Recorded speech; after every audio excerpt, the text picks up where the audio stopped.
មើលទឹកសមុទ្រវែងឆ្ងាយផុតជ្រោយជ្រាំងមេឃខៀវខ្មៅបាំងមើលមាត់ជ្រាំងជាប់ជួនគ្នារលងរលេងក្រោមចន្ទ្រាឲ្យរងារំធនស្លន់កាមា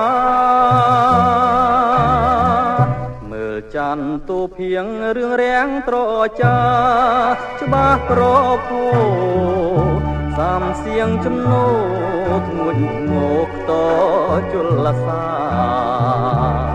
ចុងស្រលរេរំតាមវាតាប្របឆ្នេរជលសា